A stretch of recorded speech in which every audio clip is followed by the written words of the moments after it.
4 points d'avance rencontre Elfsborg, 4e du championnat suédois. Les Alsaciens en maillot bleu jouent à droite en première période. 5000 spectateurs seulement au stade de Boras. Dans les rangs strasbourgeois, 2 absents de marque, Domenech et Jouve. Les Strasbourgeois attaquent dès le début. Duguay-Pérou a tiré ce coup franc pour Piasecki, tête de Wagner. Et arrêt du gardien de but suédois, Stenbacken. La contre-attaque maintenant des Suédois. Au départ de l'action, Magnusson, numéro 11, vous allez voir qu'il sera aussi à l'arrivée de cette action. Un relais de Gustafsson, un centre de Johansson, et Magnusson, l'ailier gauche, a obtenu un corner. Le tir a été contré par Marx. Le voici précisément, Marx, cet arrière gauche très offensif, cet arrière droit très offensif qui attaque sur la gauche. Mais les Suédois sont maîtres dans l'art de jouer le contre, notamment Andersen, Alström et Quist. Heureusement que Deutschmann intervient in extremis. Nouvelle attaque suédoise et à nouveau Quist est dangereux, le numéro 10. Il réussit à centrer, c'était pas facile, la balle un peu trop appuyée. Mais les Suédois ne perdent pas la balle et finalement c'est Duguay-Pérou qui dégage un corner. Corner qui est tiré par le numéro 8, Johansson. Et but de Svensson de la tête à la 17e minute. Elfsborg 1, Strasbourg 0. Au ralenti, le corner tiré par Johansson et la tête liftée, si vous me permettez cette expression. La balle va heurter le poteau. 1-0 à la 17e minute pour le club suédois. C'était mal parti donc pour les Strasbourgeois.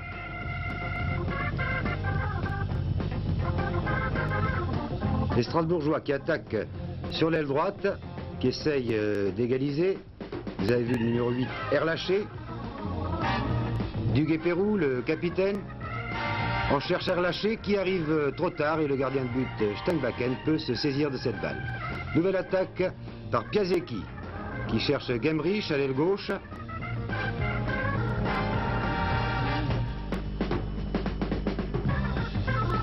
Qui obtient une touche. Il avait 2 défenseurs contre lui, il effectue la remise en jeu.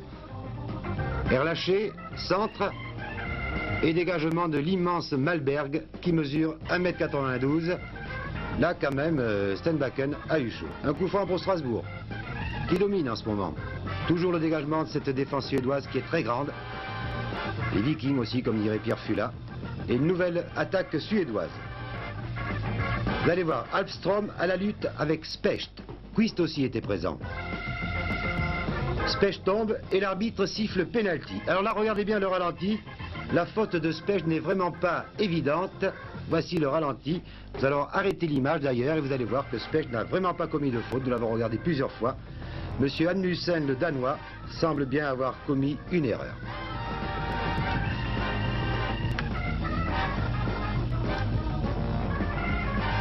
C'est Specht qui tombe. En principe, il n'y avait pas faute, mais penalty transformé par Magnusson.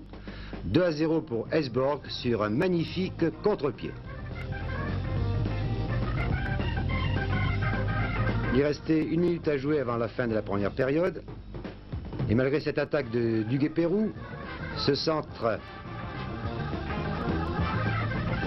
de Wagner, la marque ne changera pas jusqu'à la fin de la première période. À la mi-temps, donc, Elfsborg 2, Strasbourg 0. En seconde période, les Strasbourgeois vont essayer de réussir ce fameux but à l'extérieur qui est si important. Centre de Piasecki, le gardien rate la balle, mais Berggren intervient. Gemrich tout de même contrôle la balle. Un retrait pour son capitaine, Duguay-Pérou. Et remarquez comme la défense suédoise est très groupée. Et je vous l'ai dit, sur ces balles en hauteur, ce n'était pas facile de réussir des buts de la tête, car Novi maintenant qui relance encore en hauteur alors que les Suédois pourtant sont très grands. Et toujours 4-5 défenseurs sur l'attaquant strasbourgeois.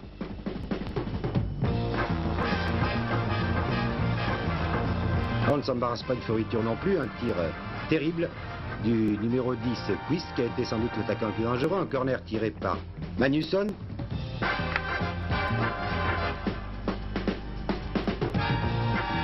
Un centre de Vogel qui a remplacé Tanter à la 84e minute, qui obtient un corner tiré par Piasecki. Gemrich.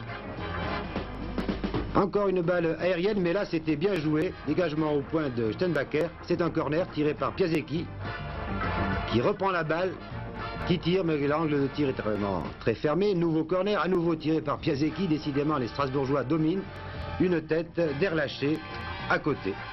Sur un contre, les Strasbourgeois ont failli encaisser d'ailleurs sur cette action un troisième but, sur une action toujours de Quist, qui est un homme décidément très dangereux, mais plus rien ne sera marqué jusqu'à la fin.